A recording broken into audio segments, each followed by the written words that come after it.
talk, see what it looks like. Is it working? Did that work? Mm-hmm. Okay. And then when you also, can you get me like a washcloth? Because when I've got to pack raw chicken in a jar, I'll need something to wash my hands off with. All right, well, we're glad you're here.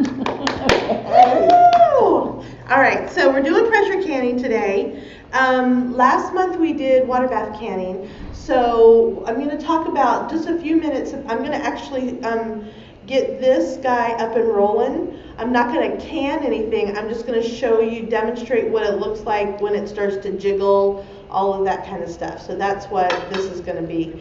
But I just want to first talk about jars. This will be a quick lesson. We did it last month. When you get your jars, you want to inspect them before you can with them. You want to inspect to make sure there's no cracks or anything like that. You're never going to use metal inside of a jar because it can cause it to scratch, and then you're going to have problems where it could break, or shards of glass or other kind of bacteria can get in there as well.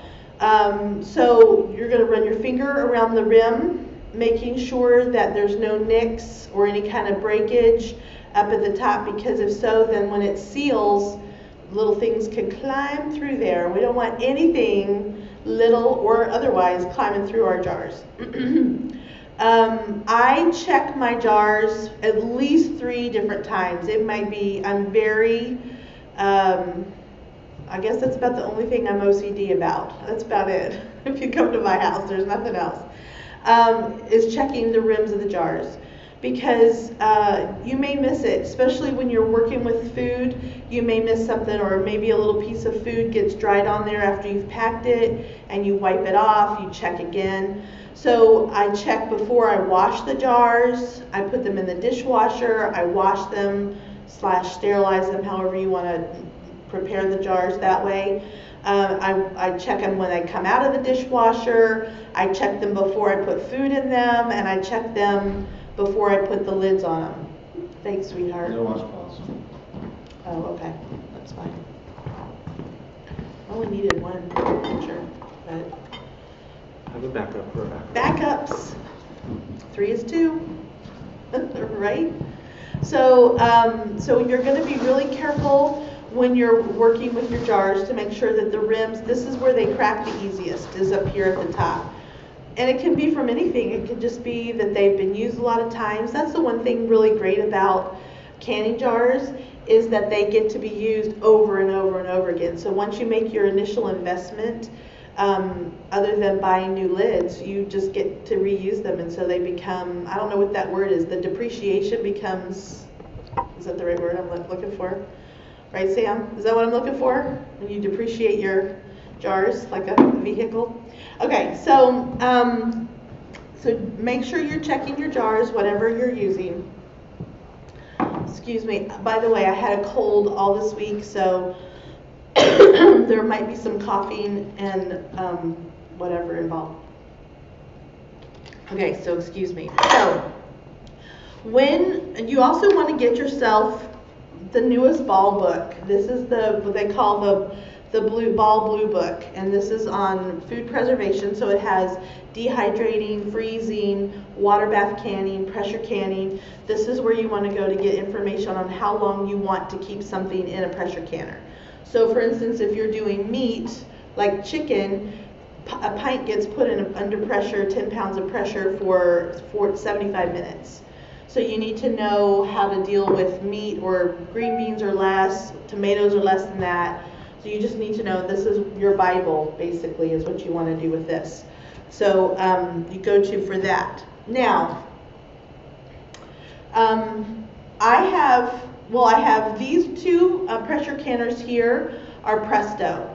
The reason why I got the Presto canner versus the Miro, M-I-R-R-O, is because the bottom of the Presto canner actually has a raised bottom right here. And that, when we were living in our Deptford house, we had a we had a glass top stove. And in order to pressure can on a glass top stove, you needed to have a raised bottom. That way the air could circulate underneath here. So that's why I have the Presto. The Miro is just flat on the bottom. So that's why, and I like the Prestos because they're light. They're not that expensive. This one is at Walmart. You can go right now and go get it at Walmart, and it's about $70. This is a nice size. This is a 16 quart, which means it holds 16 quarts of liquid.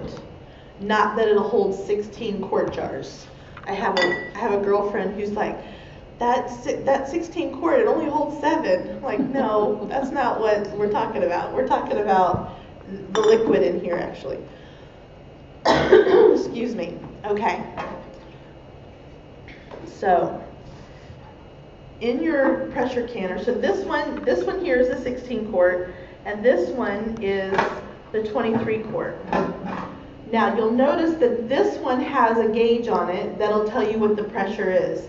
This one doesn't. This one just has a little weight, and you add more weight on it to get higher pressure. So this one, 10 pounds, and I just set it on here, and it'll jiggle, and I'll show you that in a minute.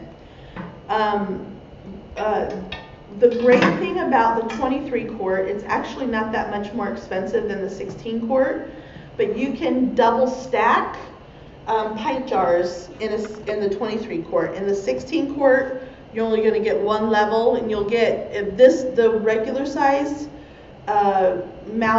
regular mouth jars, you can actually get 10 in here of the pints.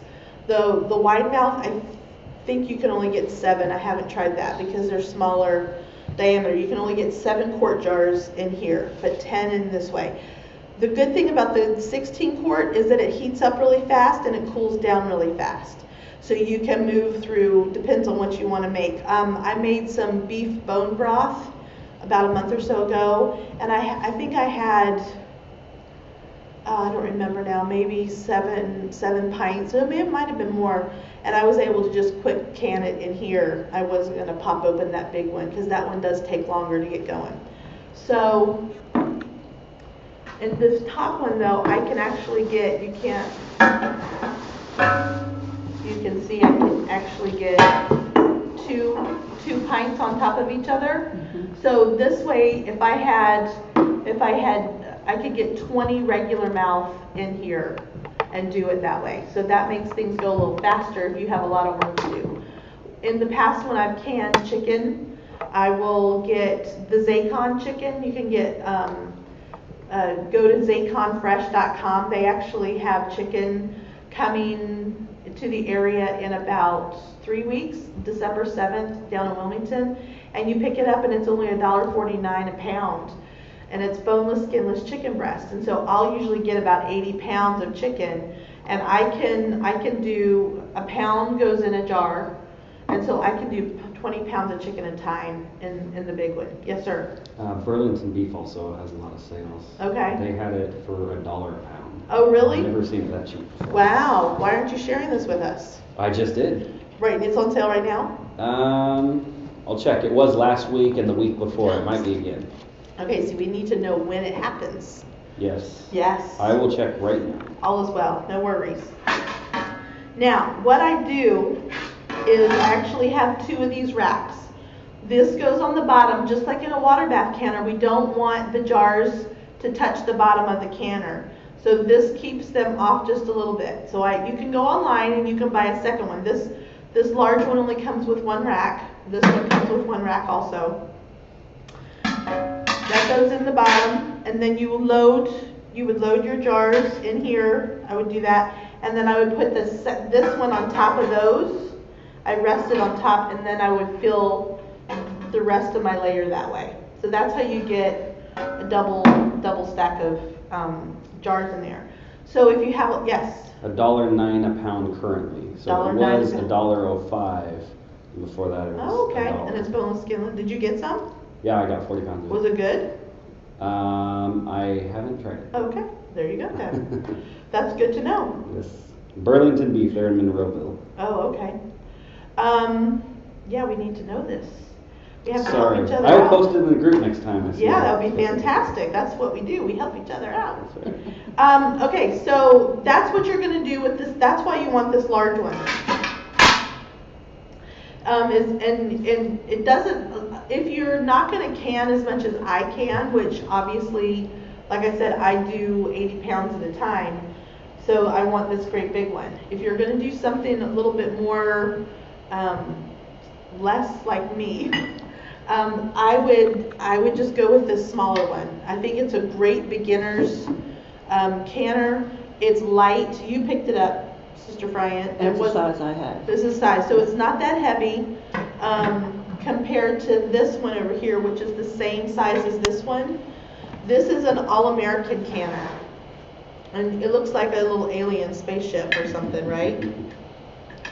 The difference between this one and those is that it doesn't have any extra parts to it, meaning it doesn't have a gasket like this. It's all metal on metal. Now, it's also heavier because of that. Some people like it because you won't have to buy any extra parts for it as far as preparedness is concerned. That's one of the reasons I got it. You see how this kind of just sets down inside of there. I don't have one of my racks in here. When I don't use this one hardly at all, quite frankly, because it's so heavy. And the few times that I used it, one of the things that I noticed, and some people love it, but one of the things I noticed that if you didn't take the lid off at the right moment, it kind of expanded into the bowl and you couldn't get it open. I think Sam had to take a screwdriver and kind of wedge it underneath there and pop it out, which I don't know about you. I don't want anything like that going on with a pressure canner. So some people swear by them, and I know tons of people that use them, and I have used mine successfully as well. It's heavy. I mean, it's different than that one. If you want to come up and feel how heavy it is, but it just cranks down like this, and you go to town. And it works. It's a fantastic piece of equipment, and it's, I was at the auction the other day, last week, and they had, it was called a, oh shoot, they called it something that scientists use, like to sterilize something, but it was a big tall one like this. I wasn't going to buy it because I didn't want to, it was old looking, and I didn't want to chance it for anything, but you can, anyway, it's there. I've got one. There you go. If you want to try it, you're welcome to try it. Okay, so I want to introduce you. I'm going to take this part off, and I want to introduce you to, there we go. Okay, so on your pressure canner lid, you have a couple different parts. This is your steam vent. This is the emergency, what do they call it? Pressure relief valve. Pressure relief valve. Let's see. Overpressure plug. That's what this is. So that if something goes wrong, this is going to blow first versus other. This thing right here, this is what you're going to, I call it just the thing that goes up and down. This is, what is it? Oh, the air vent. Sorry. This is the air vent right here. So you'll see what happens as the steam starts to build up in here. You're gonna what they call vent the canner. Once it's all loaded and you have the water in it and you turn it on, this is gonna vent. And you're going to vent it for 10 minutes. Once the steam starts coming through, then you put your clock on for 10 minutes. What that does is it starts to bring everything into the same pressure here.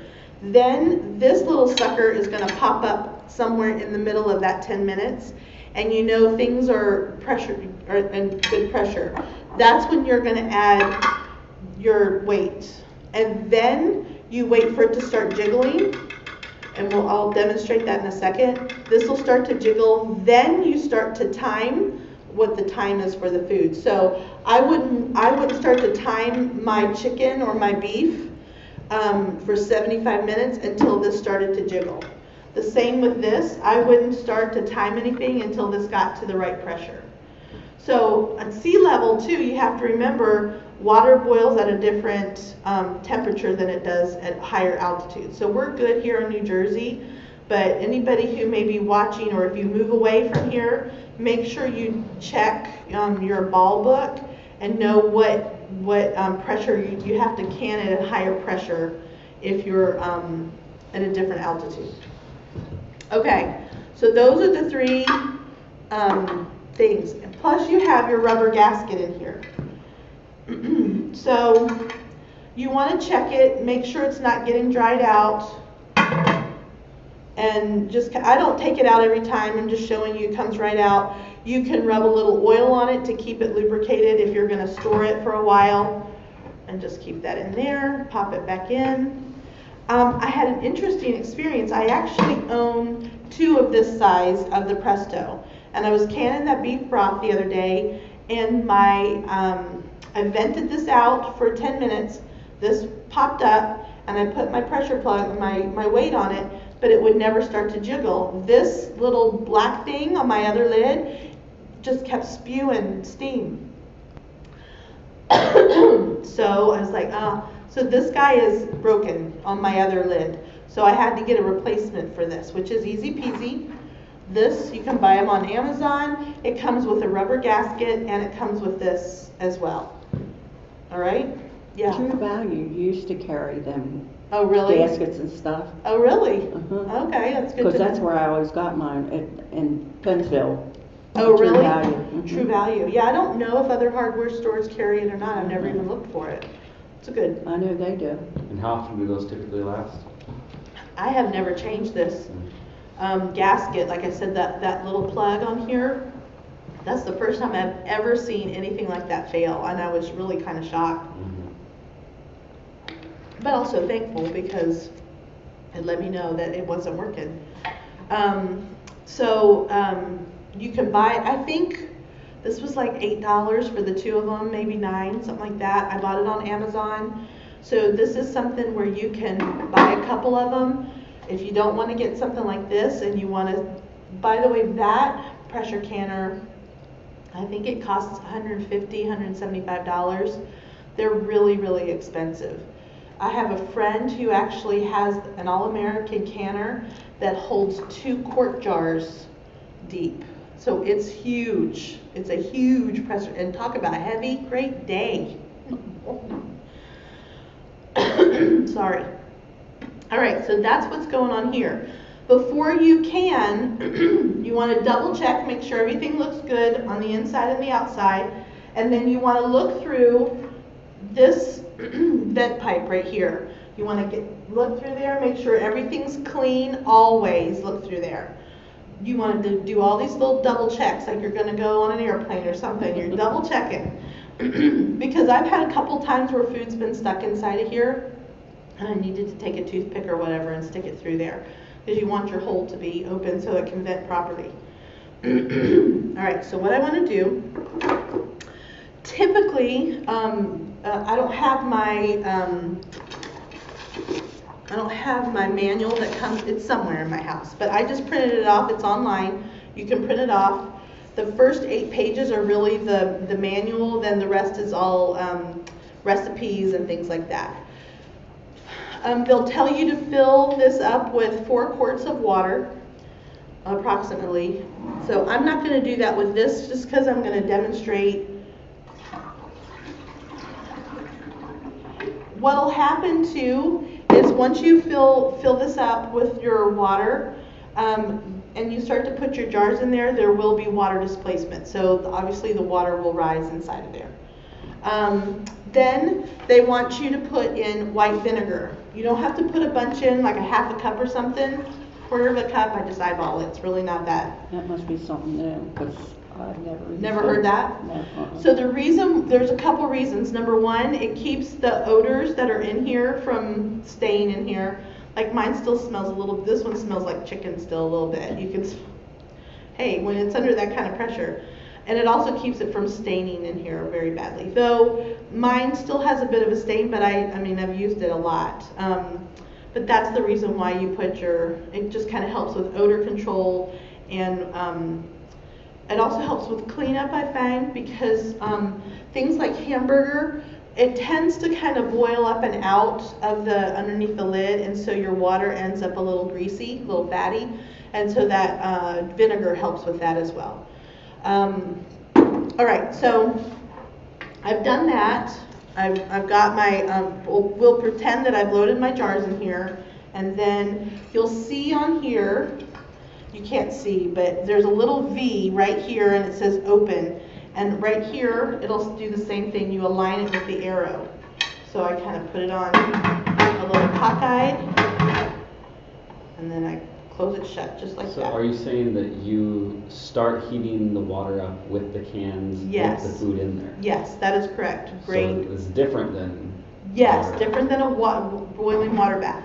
Everything you're doing, like I can start heating, if I'm going to put something that might be, I hot packed, maybe I have tomato sauce that I boiled down and it's still hot, I can start this water early. But typically, most of the time, I'm cold packing everything I'm going to pressure can. So I'm going to start with cold water and put my cold food that's in jars in here, okay?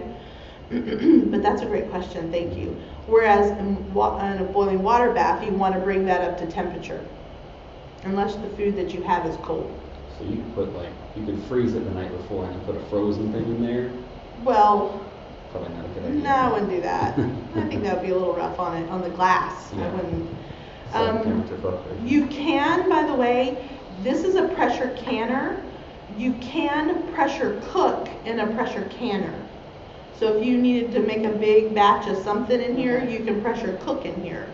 You cannot pressure can in a pressure cooker, which are typically smaller. Okay? So remember that you cannot can in a cooker because it will not get high enough for you to do that. Okay? All right, so let's see if I can make this thing work. All right, and that'll start to boil, I think. So I've heard horror stories about those exploding and getting like third-degree burns and that Yeah, sort of thing. yeah. How do you avoid that? You just do everything that when I first started pressure canning, I would go through the manual every time, step by step by step, making sure I was doing everything right. To the point now, I don't really, I've done it so many times that I don't worry about it anymore. I know that I'm gonna check all my equipment in the lid, check my gasket every time, and just make sure things are clean and ready to roll. The problem comes, I actually have a girlfriend who got burned really bad by a pressure canner. I don't know if it was a pressure cooker or canner, it doesn't really matter. But she didn't know. She was not educated in it at all. I don't remember I'll have to ask her tomorrow when I see her. But I don't know if she touched the weight. I don't know if she just tried to open the lid, but it exploded all over her. And I think she was pregnant at the time too. Or she just had a brand new baby, one of the two. If your equipment is in good shape and you follow the instructions, not the destructions, the instructions, it's going to be just fine. This says place 3 quarts of hot water, the canning rack and the jars in the canner. So that says hot water, but quite frankly, I've done cold water, and it's because it all has to come up to temperature anyway, depending on what you're doing. They show in these little pictures of putting the water in. She's looking through the vent hole pipe, the vent pipe. She's keeping everything nice and clean, making sure it all comes through. So as long as you're following every one of these instructions, you're not going to have a problem. The nice thing about this one with the weight is that you can hear it jiggling. With this one, you have to keep a constant eye on it. This one, you can just hear it and know, oh, that's a little too much heat, or that needs a little bit more heat, that type, until you find your sweet spot. Well, okay, that confused me. So a lot of jiggle means too much heat? Uh-huh. Okay. Yeah, you don't want it to be violent, and that'll be demonstrated here in a minute.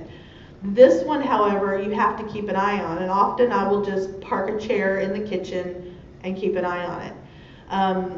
With my glass top, I kind of had to move it off a little bit because sometimes even the lowest heat is too much heat. I find that with my gas top stove, that even the lowest heat is too much heat. And so what I'll do is I'll turn the heat off and I'll wait for it to come back down to the right, either this pressure or stop the jiggle, and then I'll kick the heat. I'll have to play with it sometimes. So you just have to get used to playing with it. Sometimes you move it half on, half off. At least with glass tops I did that a little bit. It becomes, and then you just research and you involve yourself in Facebook groups, or you do a lot of research as well. How long have I been pressure canning, Sam? Can you think? I don't know how long it's been. We've been married 19 years, and our very first fall together, we canned a whole bunch of tomato sauce. That was our first, so I've been canning for at least 19 years. And I think I've been pressure canning probably at least 15 years, if not longer, I think. So that's now it just kind of happens. And so that same thing will happen with you. But in the beginning, every single one of these instructions, I made sure I did it to an absolute T. That's what I suggest. I don't know if that's... I think the person that I'm thinking of, it was an equipment failure. So... Well, if the equipment is... If you've checked everything, you shouldn't have an equipment failure. Okay, so maybe that was the problem, that she didn't check it. Maybe she didn't check it, or she didn't notice. Mm-hmm. Like I said, if the gasket is a little brittle or something like that, you're not going to want to can with it. It's like what I've said about the jars. If there's a little nick in this jar, I don't care how little it is, you toss the jar, because you don't want to waste the food that's in here. It's the same thing with this. If you have to freeze whatever you wanted to pressure can because you have to wait for a gasket, you can go from frozen to pressure can. The chicken that I have here, this was frozen about 3 hours ago. I mean, I brought it out of the freezer. So you can can things that are already frozen.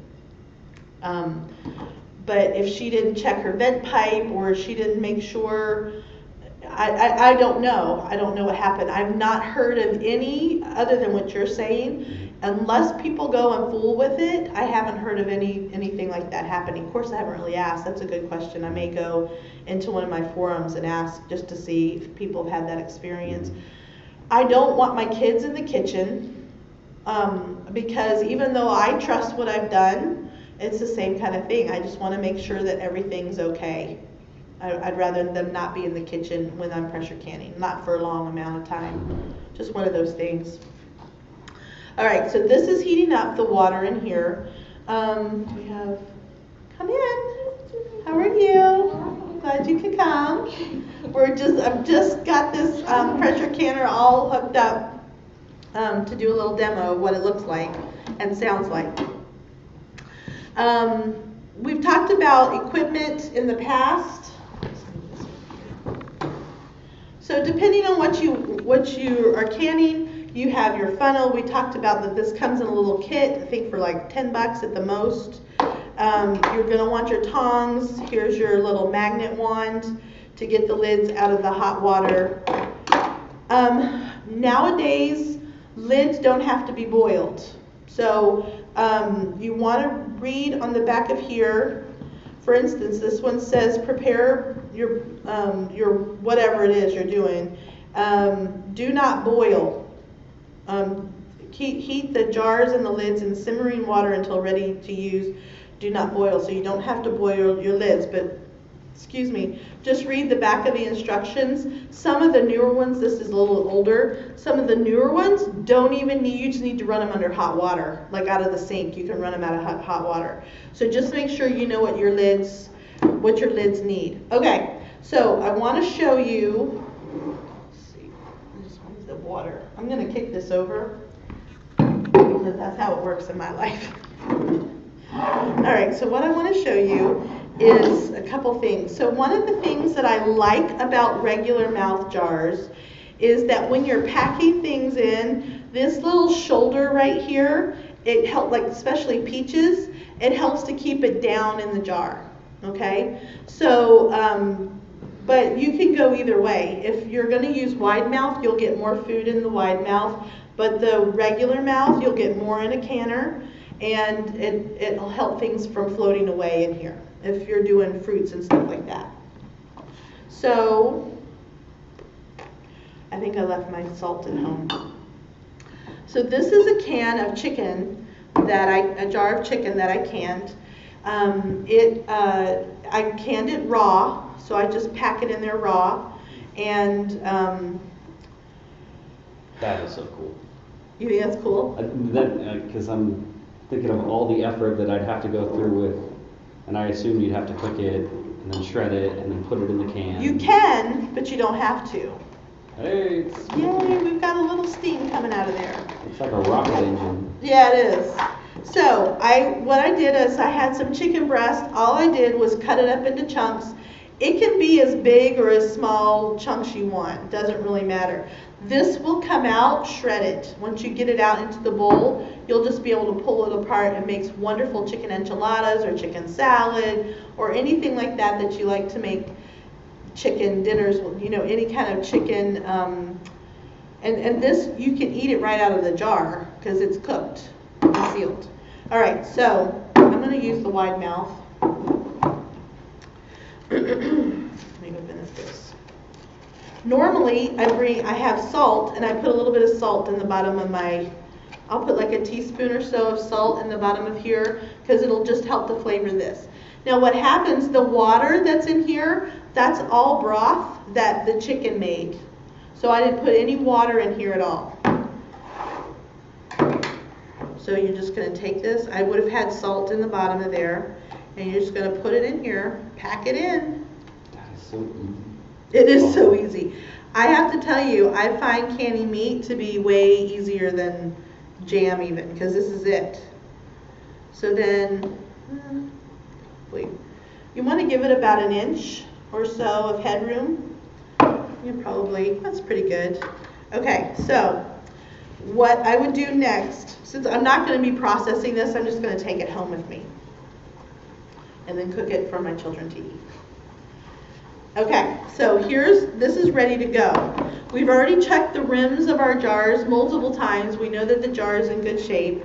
So this is when I'm going to start, by the way, timing 10 minutes for the vent to go, the steam to vent. You can see this little guy right here. There is some water pooling up around it because it's steaming. This little thing is going to pop up in a minute, which is going to tell you that this is starting to come under pressure. Okay? It'll take a little while. There, it just did it. See that? Boom. So the really great thing about this, now see the steam is serious. You can't even see it because it's so serious, hardly. This is what you're going to go by when you have to cool down your thing. When this thing falls down, you're safe to take the weight off. So as long as this is up, you don't want to mess with the weight once we get it put on there. Right now we're fine. Well, I wouldn't mess with it. I wouldn't open it right now, but because it's hot. What's going on in there right now? We could make an engine go.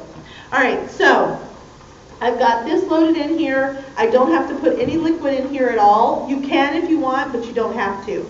So I know my rims are not broken. I'm going to come through here with my cloth.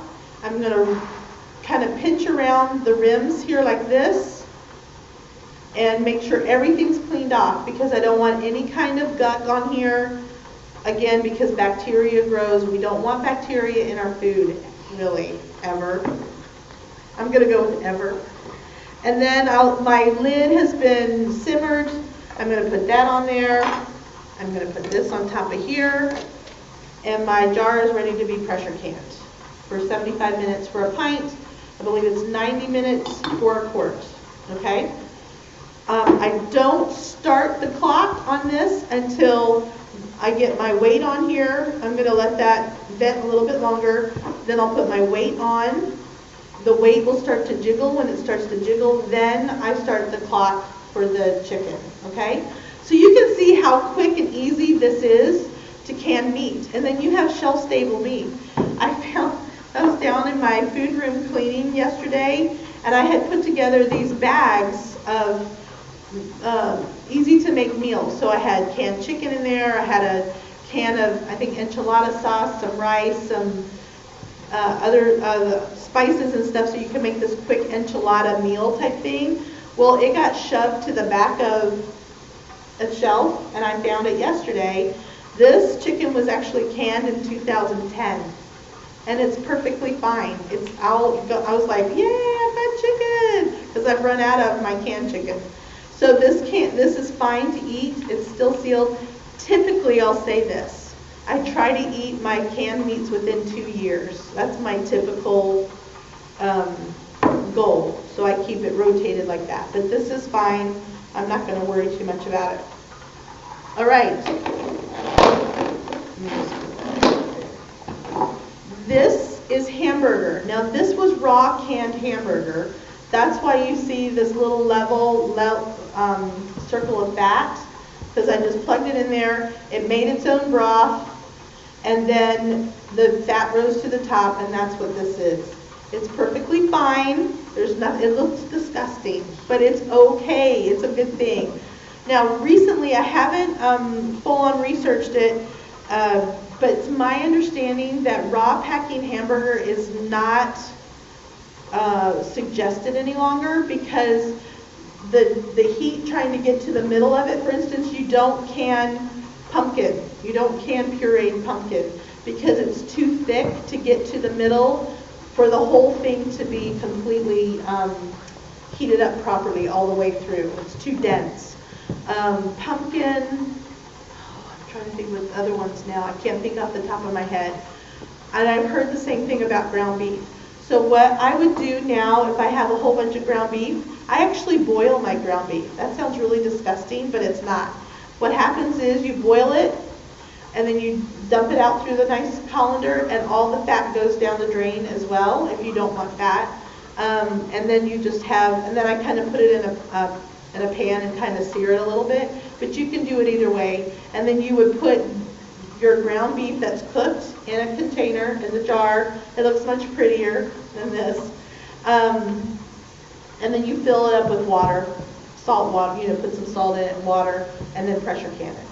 So there's different ways. Okay, so. Can you do meat chunks, like yes. a stew or something? Yes, you can do that, because and you can do pumpkin chunks, because it's there's enough space in between the chunks that it'll be okay. I've done stew meat before. I mean, there's not much I haven't. Well, I haven't done a rabbit. Give me 3 months. Right? 3 months. I'll give you one of these. I've heard of people, what they do is they process it, and they shove the whole thing in the jar. Stick Bones it. too? Yep, everything. Yeah, I know people. All right, so I'm going to put the lid on here, the weight, and now it's building pressure, okay? So before it had no pressure, it was just hot. Correct, it's very, very hot. This will not take a long time for this to come to pressure, actually. So you see there's water that's collected around this plugger right here. It's okay, it's just steam that's come up and then, what is it, condensed, is that right? Come back into water, gone from steam to water. Sam's giving me the yes. I got the word right, which is good. So is there anything you can't can? Besides like pureed pumpkin? Chocolate, well, yeah.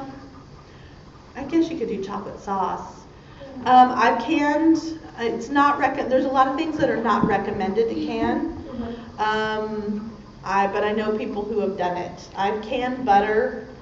I don't think it doesn't stay as shelf stable as maybe some other foods. I know people who have canned cheese sauce. I know a lot of different things like that. I tend to be a little bit more conservative when I can. But I know people who can milk. Lots of different things you can can.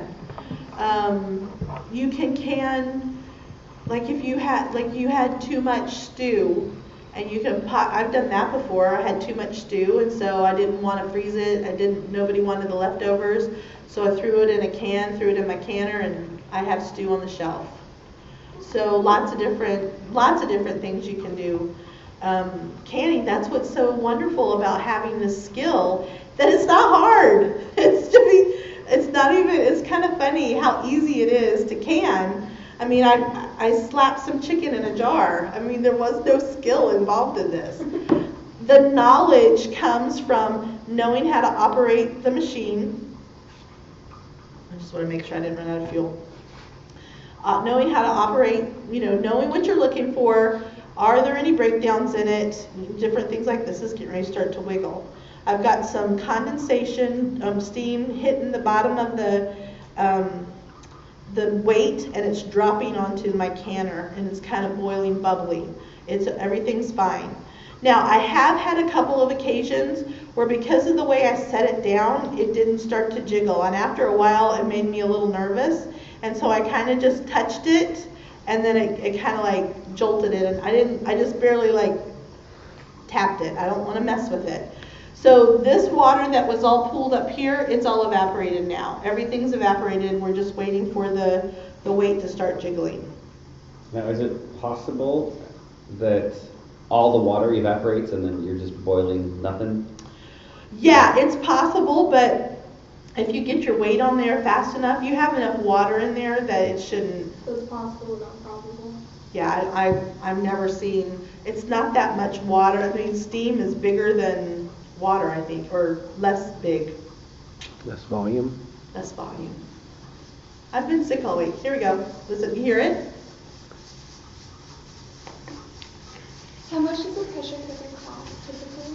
This one costs about $70 at Walmart. That's not bad. All right, can you hear this? It's a nice little jiggle. I want to see if I can get it to go a little bit more violent. Well, because I want to show you what the difference in sound is. Sounds like a train. Yeah. Sometimes it'll just go, and you're like, whoa. That's a pretty good jiggle. So I would start my timer now, once I got to this jiggle. It's starting to go a little much now. See it rocking? So you start to get used to the sound, and you know if it's not rocking enough. The way the steam sounds spurting out underneath it, kind of making it rock. I don't know if it's going to get hot enough because of this.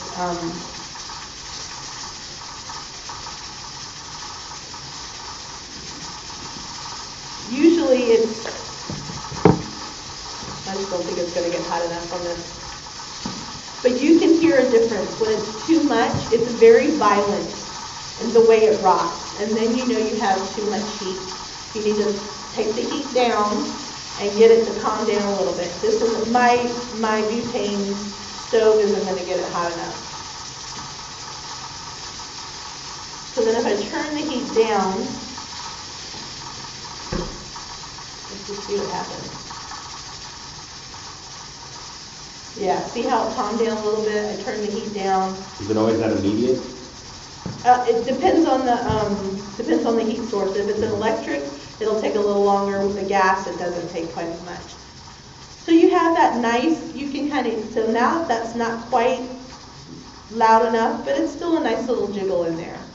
So you get used to it. I mean, the good thing is that this is 15 pounds of pressure because of this particular weight. If you were using the gauge pressure, you would see it rising and you would be able to say, oh, whoops, I need to lower that. With this, see, now that's too slow. You can hear the difference, right? Let's see if I can get it going again. Oh, I'm out of fuel. Okay, I guess we're done. Okay. So your 75 minutes are up. You just turn the heat off and leave it there, okay? I am not going to touch this until this little fella right here goes all the way down, okay? Don't touch this. Do you hear me? Do not touch. You don't have any need to touch it. Your job is done. You go, whoop, I did it. Now you turn off the heat and you walk away. Sometimes I'll finish, I've canned till 2 o'clock in the morning sometimes. And I'll finish that last batch. I'm like, come on, turn off the heat and go to bed. And it'll be there for me in the morning, right? Some people want to take it out immediately, and you can wait for it to come down. This one, because it's a smaller canner, doesn't have as much steam in it as the larger canner, so it won't take as long for it to come back down. Once you're done, depending on how quickly you've taken it out of the canner, if it's still super hot, what you'll notice in here is the liquid in here actually is boiling. When you take it out of the canner, it's just crazy boiling in here. So obviously, you're going to want to use your tongs without the magnet wand. You're going to want to grab them with your tongs, pull it out, and put it on like a cooling rack so that the air can circulate underneath. It will stay boiling, literally boiling water for hours, you'll see. Oh, it's very interesting how long it will boil.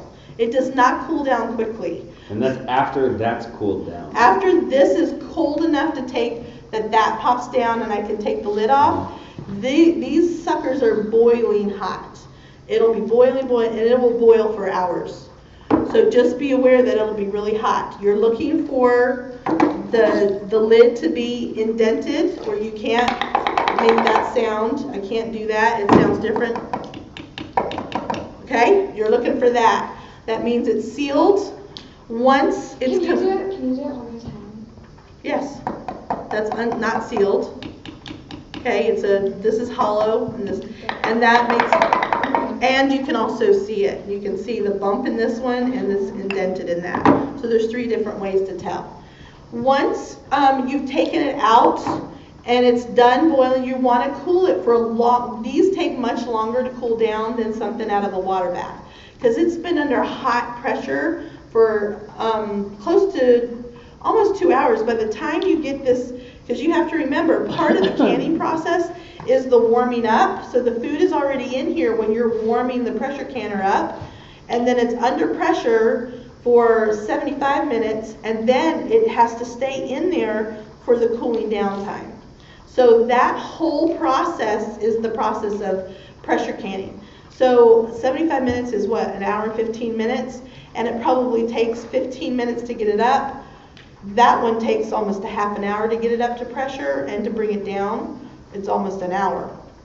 This one's faster. So we'll see how long it takes for it to pop back down. As long as you leave it alone, it'll be super fine. So the whole process is the process of pressure canning. It's not just getting it up to the pressure, it's the heating up and the cooling down along with the pressure, under pressure part. And so it's going to take a long time for these little guys to cool down. So once it's cool and they're not boiling in here anymore, I leave them overnight sitting on the counter. So if I'm doing lots of batches, I'll put them on my cooling rack and I'll set them up there. I'll get another batch in. By the time that batch is done, which is in about 2 hours, these guys are still hot and they're still boiling some little bit. I'll move those over to the table somewhere else to cool, because I don't need the air underneath it like I did when they first come out, and I'll just kind of keep moving them in stages is how I do. Then I just leave it sitting either on the counter or on the table, depending on how many I've done, and I leave them overnight. I'm not going to move them, and you leave them on with the rings. Once everything's cool and you can tell if you got seals on everything, then you can take the rings off. You don't store your food with rings on it because stuff can grow up underneath here, under the rings. Okay? So you take your rings off, and then you come and you bring it under hot sudsy water and you wash everything around the rim here. I know people who take rubbing alcohol because you don't want things growing around here. You label them and you put them into storage. And then you put them in the back of the shelf in a bag and you forget about it for 6 years. So, I think that's it. Things that you want to pressure can: meat, vegetables. You can water bath fruits because they have enough acid in them that you can water bath. Anything that is a low acid food like meat, or regular vegetables like green beans, corn, okra. I'm not going to do that. The ball book will tell you which things have to be pressure canned and which things don't. So that's why you want to pick this up. I think it's $8. It might be $9 now. But they'll tell you which things need to be pressure canned, which things can be water bathed. Put in a water. Like, let's say you're doing beans. Yeah. I assume you put them raw, water, and then put them in? You'll read this, but a lot of times when you're dealing with vegetables, depending on what it is, they're going to suggest going ahead and blanching them first, kind of par cooking them a little bit. What I've learned is when you process foods that are raw, other than meats, especially when you have to add extra water to it, what'll happen is those foods that have been, like if you pack peaches raw, a lot of times they float to the top. And so if you go ahead and cook them just for a little bit and then pack them in, they won't float to the top. Wouldn't you agree with that? Yeah, she's giving me the thumbs up over here. So if the same thing with beans, things like that. So you might want to just read and see what they suggest doing. Kind of cooking them, I don't know if it deflates it. I don't know if that's the right word, but it makes it it's one more step, but it packs much nicer in there. Mm-hmm. I do know that. Does that help? Mm-hmm. Maybe a little bit. I think that's it. Let me just Can I ask another question? Oh. Please, keep asking. So you said like a cheese sauce isn't okay, but what if I have a spaghetti sauce that has cheese in it? Then you're going to want to pressure can it. Well, I mean, but it can be canned. Yeah, okay. Yeah, absolutely. So I love the salsa at Don Pablo's. So what I do is I make up my own salsa. I know kind of how it tastes and I've asked them questions, and I can make my own salsa. And so in the ball book, if you use their recipe, you can actually water bath salsa, even though it has peppers and onions in it, and peppers and onions have to be pressure canned. But because they have the right amount of acid, because of the recipe, you can water bath can it. But when I make my own salsa up from what I like to do, I have to pressure can it because I don't have the right acid balance in there. So what I do is I actually pressure can my salsa according to the vegetable or the food that's in it that requires the longest amount of time. Did that make any sense at all? It did? Did it make sense to you, Dustin? Yeah. Okay, good. Because sometimes things come out of my mouth, and I know what I'm trying to say, but it doesn't come out the way I want it to come out. So I think onions might be the higher of the two, the pepper or the onions. So what I would do is I would look in here, and I'd find out how long. So peppers might need 35 minutes, but onions need 45 minutes in a pint jar. I don't know off the top of my head. So I would pressure can it for 40 minutes. You got me? But like something like an Alfredo sauce probably shouldn't be canned. Probably not. No, I would not do that. I'd freeze it. This book is really great. They have different kind of syrups. They have relishes, all sorts of great things in here. So what's so great about canning, whether you're pressure canning or you're water bath canning, is the ability to preserve food. One year we had a prolific amount, copious amounts of cucumbers, and I went in here and I made relish, because we don't really eat a lot of pickles, but we eat relish, and so I made my own relish, which was really cool. I had never done that before. There are so many fun things that you can do with canning that I don't know why we don't do more of it, quite frankly, because I think it's just so much fun to do. There's a hand over here. Oh, I'm sorry.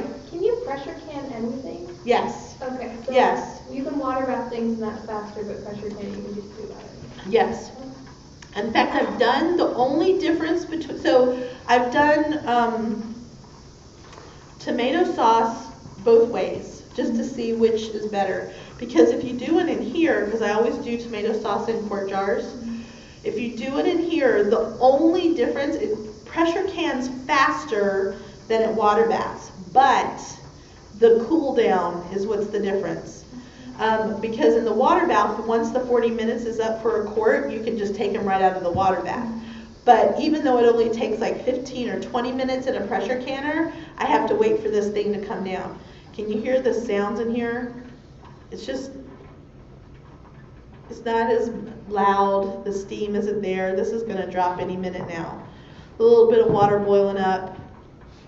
It's just kind of, things are just rocking in there a little bit. I'm still not gonna touch the weight because there still is enough steam in there and pressure in there. I don't know if it would explode. I'm really not up for that experiment today. It's not really on my agenda, so I'm just gonna let it do its thing. So yes, a lot of people will buy pressure canners instead of water bath canners and you can actually water bath in this if you wanted to, because you couldn't water bath in this unless you were doing little tiny jelly jars, because you have to have at least an inch covering of water covering the jars. So you could water bath in here, but not in here. Does that make sense? I have a little sheet that yay! So it went down, just like it was supposed to. I love it when a plan comes together. So this means that I'm free to take the weight off. Nothing exploded. Yay! That's even a better thing. And I can open up the lid. Obviously, open the lid up away from you, right? Because you don't want steam coming all up in your face. Ooh, that's hot. See that? It smells like chicken. So, and that's it. I'm not sure where I want to put this. Maybe I'll just put it back on top. And then I would pull my jars out. They would be boiling. I'd pull them out. I could get another set going on in there. I typically, it depends. If I'm doing a lot, I may or may not wash out the jar. It depends if I've had a little spillage in there. Like I said, sometimes if I've packed them a little too tight, it'll ooze out the top and come into the water, especially if I'm doing something fatty like hamburger. So I'll usually wash out the water, but sometimes I just go ahead and add more because obviously some is evaporated. I'll add more water and I have my jars ready to go, boom, and I'm off again. So pressure canning, I think, is a lot neater. The water bath canner with all that water, it just seems like it's all the time, which it's fine, but this seems to just kind of keep itself all together. And so I find pressure canning to be very easy. It's nothing to be scared of, for sure, at all. Please. So back to the ground beef thing. If I wanted to do ground beef, could I just cook it in a skillet, or would I have to boil it? No. Okay. No. I only boil it because it's faster when I have 10 pounds. I put it in my great big pot and I just boil it, and that's what I've done in the past. Gotcha. But you don't have to. I meant to give them one of these. So I have this. What's that? They went that way. Oh, okay. I don't know if they want one of those. This is just a quick outline on how the pressure can meat, kind of broken down in steps. Now, I have made vegetable soup in that. Uh-huh. Just not in the cans or anything. Cook it in that. Right. And then after we got done eating dinner, I would put it in the jars and re-put it back in there and pressure cook it. There you go. And canned vegetable soup. There you go. Perfect. So yeah, you can do. Even the meat's in there. The meat's in there. So she would pressure can it for the 75 minutes if she did it in pints, or 90 minutes, because the meat would be the longest food needing pressure canning. The food needing the longest amount of time in the jar. I don't know. It's trying to come out of my mouth the right way. So it's still 75 minutes whether you cook it first or not? Correct. Okay. Yes, absolutely. Yeah. So you can do that. You can make these big batches of things, and then you have it all shelf stable. And so I know people who do peppers and onions and sausage, and they pressure can that, and then that's their favorite thing to eat. And so they pop it open, and it's ready to go. Lots of different things. You can take chicken, and like if you had strips of chicken, like tenders, or if you cut it in, you can actually cook it, kind of sear it. And then if you lay it down inside the jar like this, stand it up.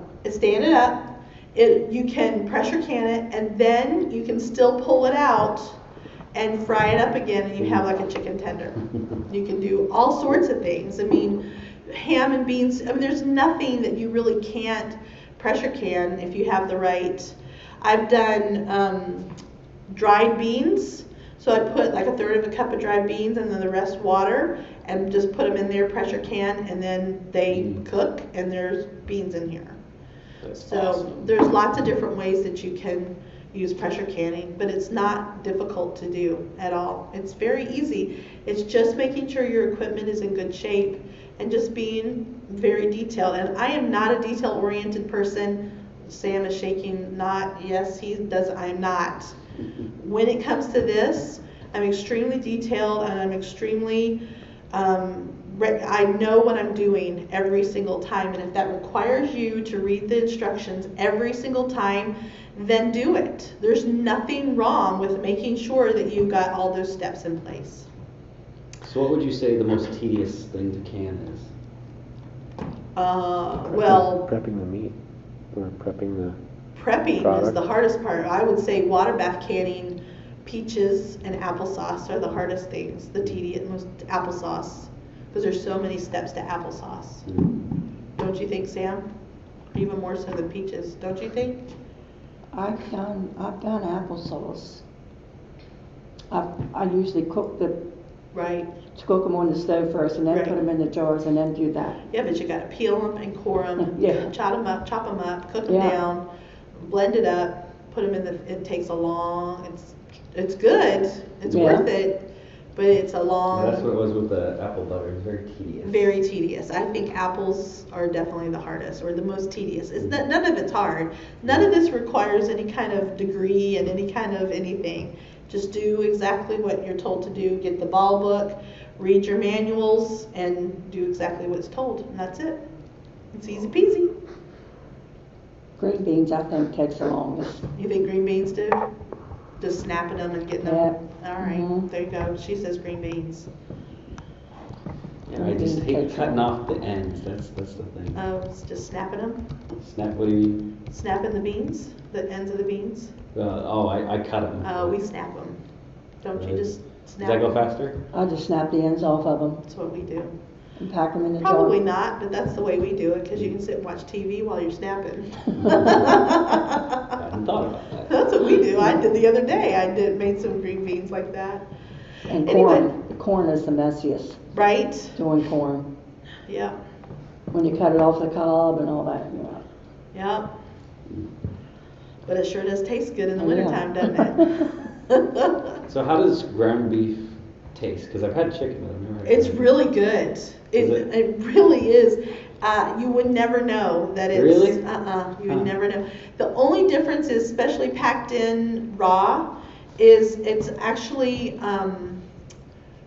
it's not as chunky. Like when you go ahead and cook your own ground beef, it's kind of chunky, but this is almost a smooth, not like a pate or anything, but Yeah. just I like it better. Finer. Very fine. Yeah. But you put it in the skillet and you heat it back up and, do what you need to do to it. We've been eating hamburger out of a jar for so long. Mm. And it's the best way to do it because I can make chicken and dumplings, in less than a half an hour basically when I have this. So easy.